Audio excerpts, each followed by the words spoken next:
I'm Charles Salzberg. It's July 24th, 2002. I'm conducting an interview with Frank Nastasi for the Archive of American Television at the Friars Club in New York City. Frank, we'd like to take about 10 minutes to get some information about your early years and influences. What was your full name at birth? Francesco Domenico. Any nicknames? Just Frankie. Frankie. When were you born? And you mean the date? Yeah. January 7th, 1923. And where were you born? In Detroit, Michigan.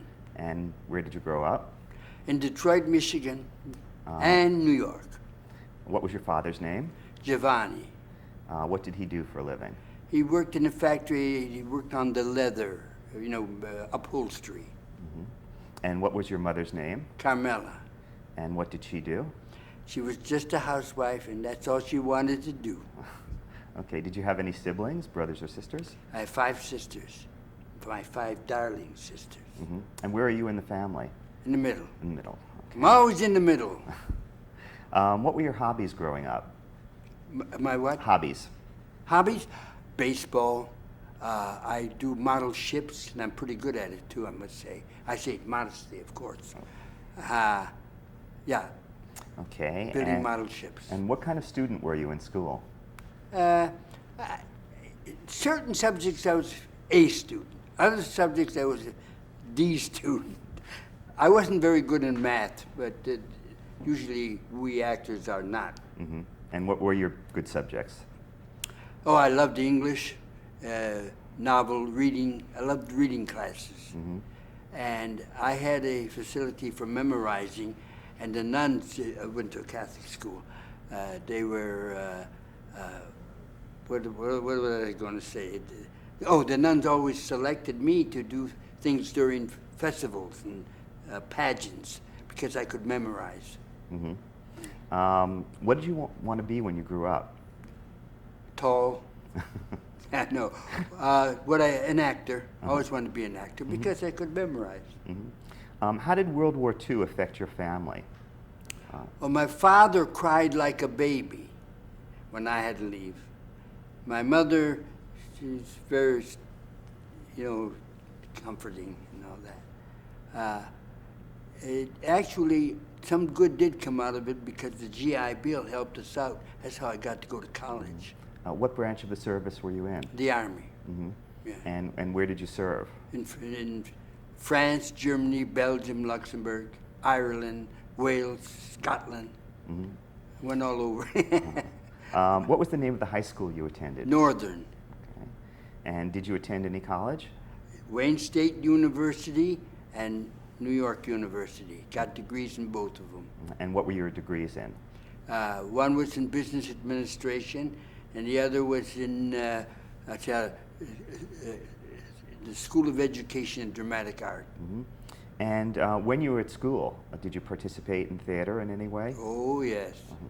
That's where I learned. Someone once asked me, who taught you? I said, I taught me. Yeah. But that's where I learned in school. Wayne State had a wonderful theater set up. Yeah. Mm-hmm. And you graduated from Wayne State? I graduated from Wayne State and from NYU. Mm-hmm. Okay, and what were the degrees that you had from each? Yeah, I'm hearing voices. The degrees. Degree, yeah. Bachelor's. Mm-hmm. Okay. Can you remember And a master's. Can you remember the first time you saw television? Yes.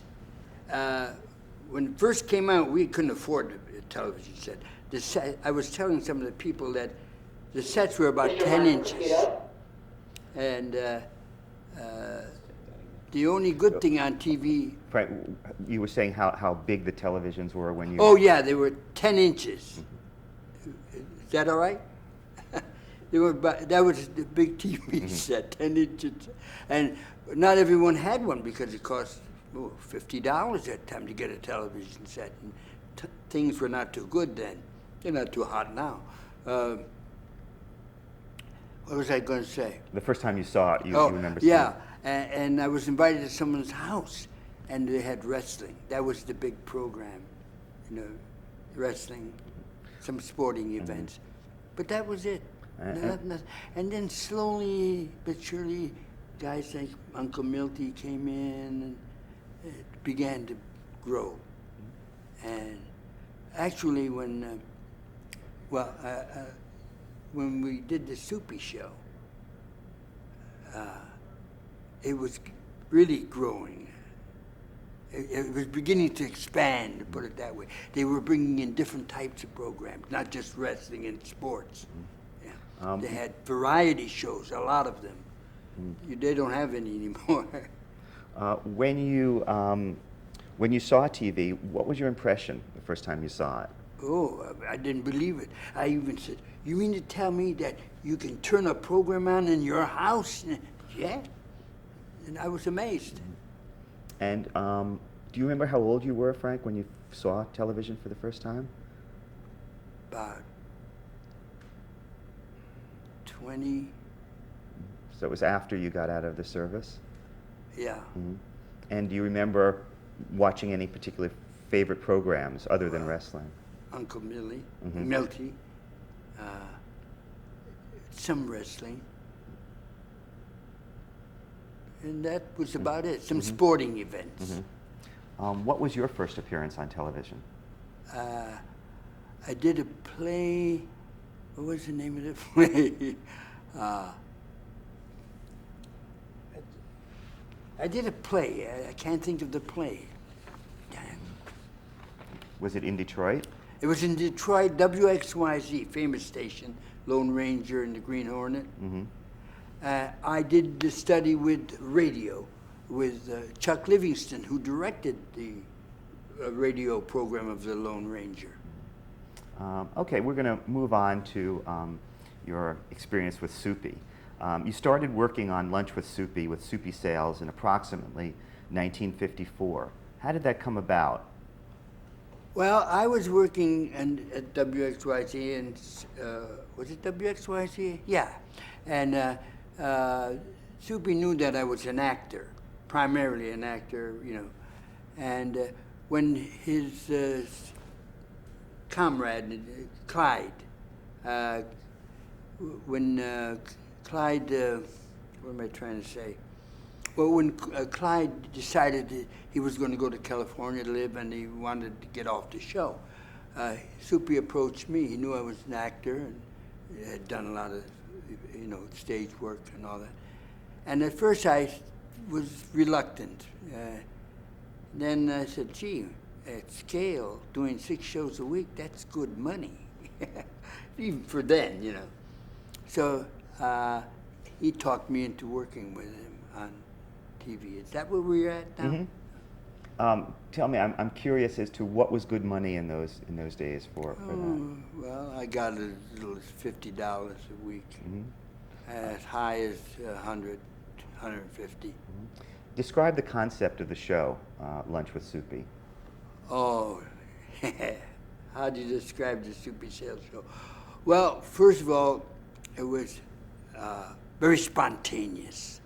Half the time we didn't know what we were going to do to a degree. We had to know something. And it was magic. We would try things without worrying about it. For example, some of the characters that were created happened right on the show. Hobart and Reba. Do you know who Hobart and Reba are? Well, they're the last characters we created on the show. They lived in the oven, in Soupy's potbelly stove. And they were created by us during the performance. And I can even remember the line, Soupy opens the oven and says, hey, and Hobart and Reba are there, the heads. And they said, what are you doing in there? I said, we couldn't find an apartment. They're supposed to be funny. Now, what did you ask me? Well, Frank, who was the audience for the show? Oh, kids, mainly kids. We had some grown-ups, too. And then later on, we had a lot of grown-ups. They were the audience. How did you first meet Soupy? Where did I first meet Soupy? I met him in the studio at WXYZ. You know, you just naturally we were both working there, and we got to talking, and that was it. What was your impression of him at the time? Oh, I liked it. I thought it was very clever when I had nothing to do with it. I said, man, that's a good show. And what was your relationship like with him, professionally and personally, in those days? We got along great. You know, I think we had maybe one little argument, nothing to speak of, but we got along great. What did you do on the show when you first started, when you first took Clyde Adler's place? Oh, I did White Fang. And that's, Clyde's White Fang was different than mine. Clyde had a big, deep, booming voice, you know, and I had just this voice. And that's it. We created White Fang. We gave him because of the way I approached it, we gave him a different type of personality. We made him more mischievous, you know. Describe, I'm sorry. And I didn't just grunt, because Soupy wouldn't let me. I had to make sense. But I couldn't say the words either, or it wouldn't be magic, you know. So I would go, he says, you're grunting, and so. Describe White Fang. Oh, White Fang, he liked to have fun. He liked to go out with the gang and all that. He liked to dance and sing and be mischievous. And physically, what was White Fang? A dog. Oh, big dog. Big woolly dog. That's where I saw him. But you didn't see the whole dog, did you? No, just saw the arm. Then we gave him two arms. Because one arm kind of hamstrung me. You know, it's hard to move. And then I got both arms, and it was better. And who made the arms for that? How did they get the arms? Soupy had it made, I believe. Describe Pookie. Oh, Pookie!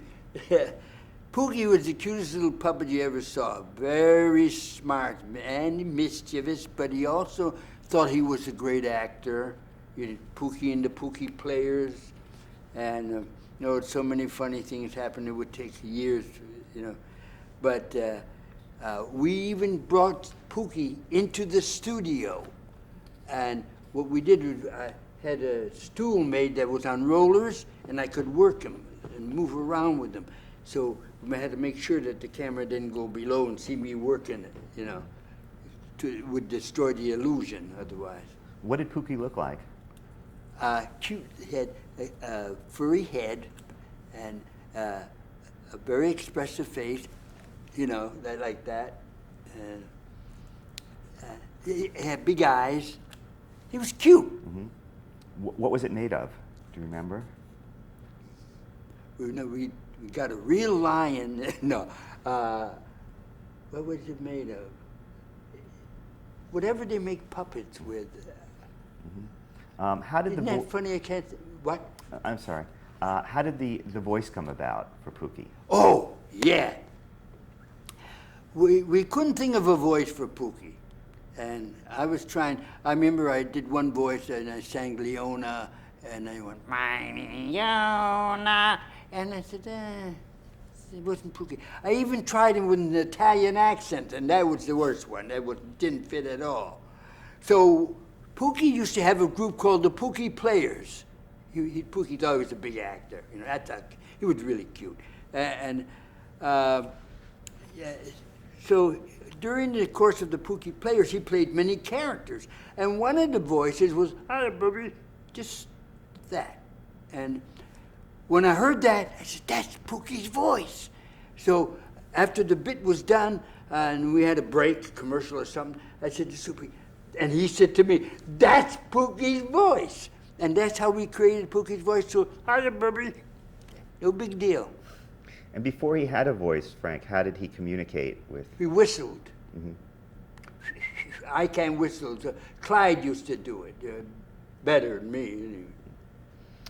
You had a show on WXYZ at the same time as Lunch with Soupy. What was it called? And what was it about? Barnaby and the Ranger. And what Yeah. was it about? Oh, it's about a bear and the ranger, you know, preaching, don't start fires and all that in the woods and all that. How did you juggle both shows at the same time? I just did it. They were willing to go along with me, and I said, okay, I'll do it. What time was the Barnaby show? 4 o'clock. The other one, or the Super Show, was earlier. How long after you started regularly performing on Sales' show did you leave your other show? How long? How long did you do both shows together? I'd say about 6 months. Yeah, Sarah Lee was the sponsor at that time on Barnaby Bear. And did the show just end when you left, or the show kept going? No, they canceled it. Mm-hmm. No, they didn't want to. After they made the money, they didn't want to put up with us anymore. Mm-hmm. Let's talk about the production of Lunch with Soupy. Describe the sets. Oh, the sets were door, windows. They were like in the inside of a house, with the kitchen being the dining room, sort of. And he had all kind of contraptions. He had a place where he looked out and he gets squirted with water. What else? And then he had the potbelly stove and little doors he'd look through and get hit in the face. And I know what you're going to ask me next. Well, not quite next, but how did the sets change over the run of the show, and how was it always the same? It was always the same. Mm-hmm.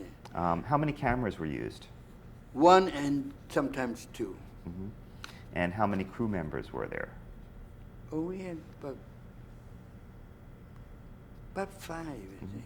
And were any of the other crew members besides you on camera part of the show? Yes. Mm-hmm. And who were they? Yeah, we were like stage hands and stage hands. Mm-hmm. How were the shows written, to the extent that they were written? We'd come in and sit down, we'd get an idea, we'd write it down, and then we'd go on, and the rest was history. Mm-hmm. No big extensive scripts, which sometimes we work without a script. Sometimes, most of the times. We always had a punchline to take us out. And that was the beauty of it. We could also expand our show. We had control of it. Who would be at these meetings, Frank, where you would sit down and plan the show? The sound man, Frank King, God rest his soul, I think he's gone now. The cameraman. What did you ask? How many people and who were at these meetings that planned the show? The crew. Mm-hmm. If we had anything special, we'd let the crew in on so they'd be prepared and make sure we have the props. They were a wonderful crew. They became famous too. They got fan mail because we would mention them. And we were probably one of the first shows to have live laughing. Not the only one, but one of the first. For what age group did you write or perform this show? Well, I guess I can tell you. We went for the adult, not for the kiddies, because they were a better audience. I don't know why I'm laughing. I didn't say anything funny.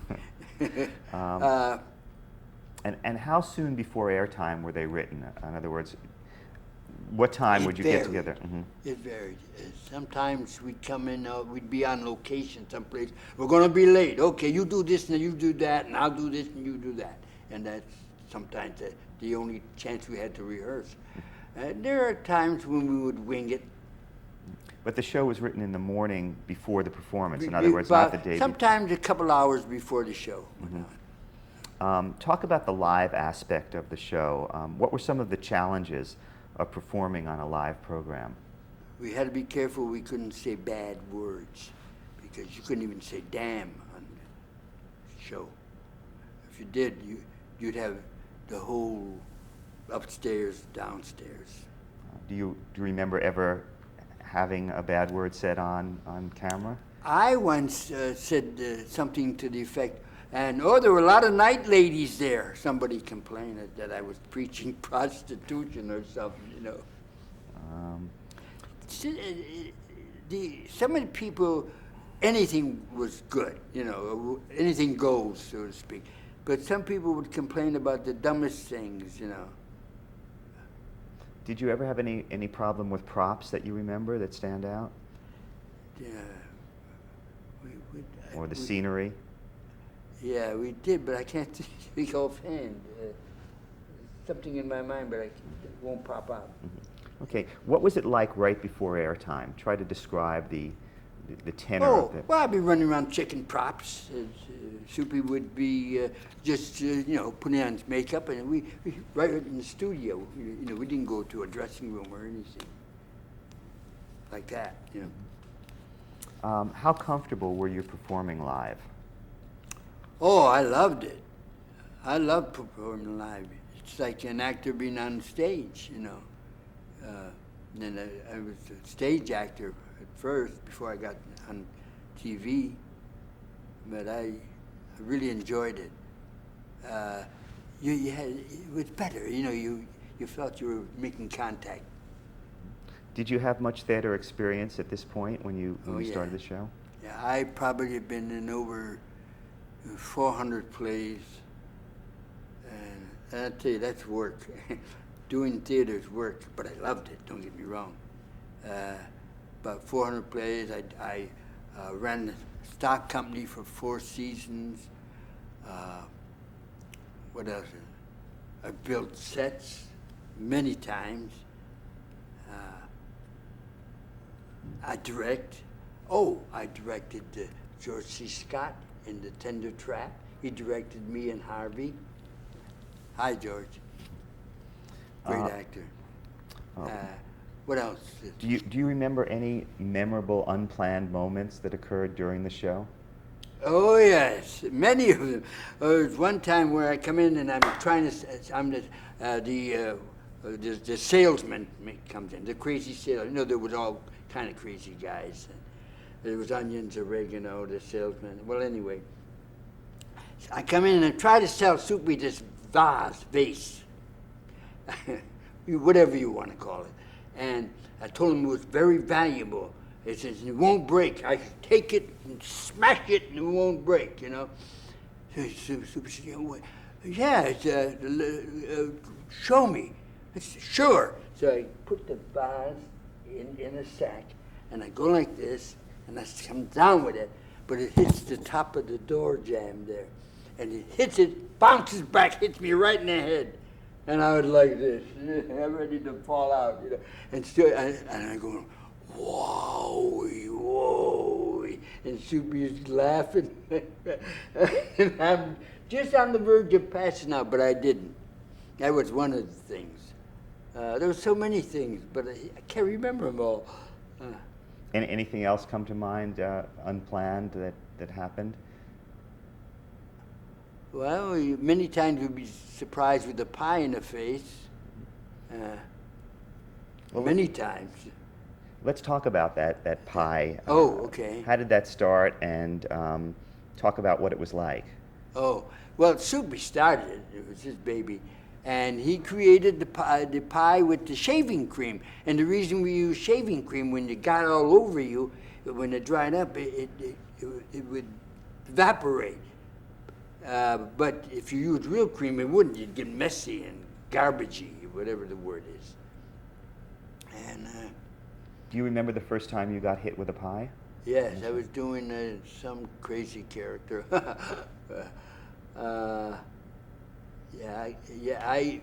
They planned it. They set me up, and I was super. You get him, Frank. You get him, you know. And I'm getting ready to go, and then the cue comes, and somebody hit me with a pie.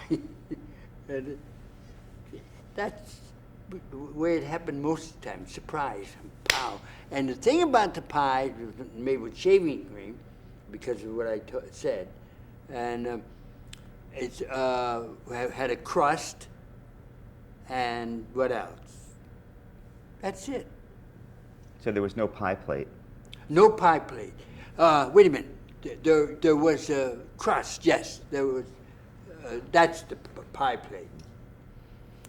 Was it difficult acting in a sketch, knowing that at the end of the sketch you were going to get hit with a pie? No, you just wanted to make sure you did it right. You know, that's all. Was there a Go ahead. Was there a special technique of getting hit with Yes. a pie? First of all, if you're going to get hit with a pie, you make sure that when that pie is released, your eyes are closed. Otherwise, all the stuff will get in your eyes. That's one thing you're worried about. You know, Soupy got little cuts sometimes, and when the pie was thrown at the wrong angle, you know. And I didn't get hit as much as Soupy. He got hit all the time. And I hit him many times. Some of the stagehands did. How long did it take to clean up after a pie throwing Oh, incident? the crew was good.